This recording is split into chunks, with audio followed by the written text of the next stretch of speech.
In this battle, we're going to try the Foot of Gork in close to an ideal scenario. We have stationary Night Goblins, and they are deployed deep. 2 units, and they are 8 ranks deep, so should be ideal for the Foot of Gork. Now we're going to try the Foot of Gork in a few different ways to see where we can maximize the damage.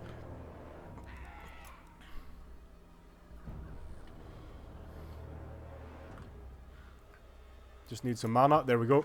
So, between 2 units, Foot of Gork hits both units, doesn't touch the front part of the unit, and reduces the hit points of the units by about 1000 and 1200 on the unit behind here.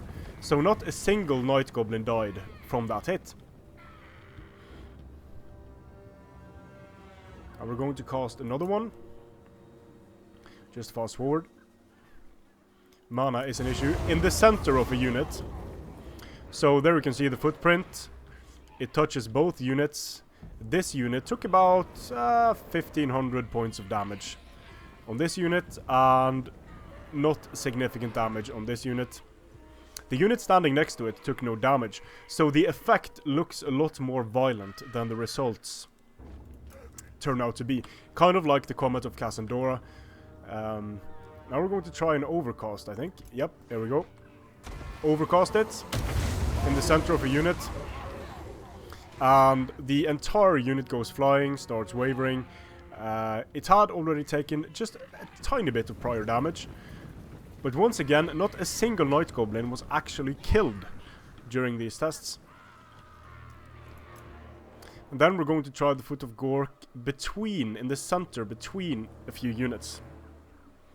Just need to wait for the mana, and there we go. Boom! So, you can see the effect is actually square. Units get stomped away in a square, but very little damage is done to each unit here. About 700 damage, a bit more, and then that unit had taken a lot of prior damage. So, even against a lowly unit like Night Goblins that doesn't have a lot of armor, the Foot of Gork is, in my opinion, a very underwhelming spell. I've cast these spells into huge melee engagement, shoots blobs, and although you can damage a lot of enemy units a bit, the damage isn't, in my opinion, high enough to cast Foot of Gork. And I rarely see people use Foot of Gork in tournament battles, and I think this is why. It has a relatively long casting time. It's not that reliable in terms of damage. One exception is if you're engaged in a blob where there are units like Hex Wraiths and Cairn Wraiths. In that type of scenario, the magical damage from the Foot of Gork can be worth it.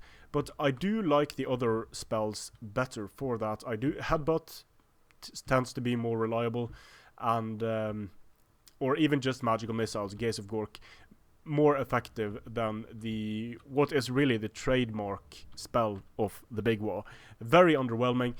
And in Total War, Warhammer, it's different than in the Warhammer tabletop game, because in the Warhammer tabletop game, the foot can come down several times if you're lucky.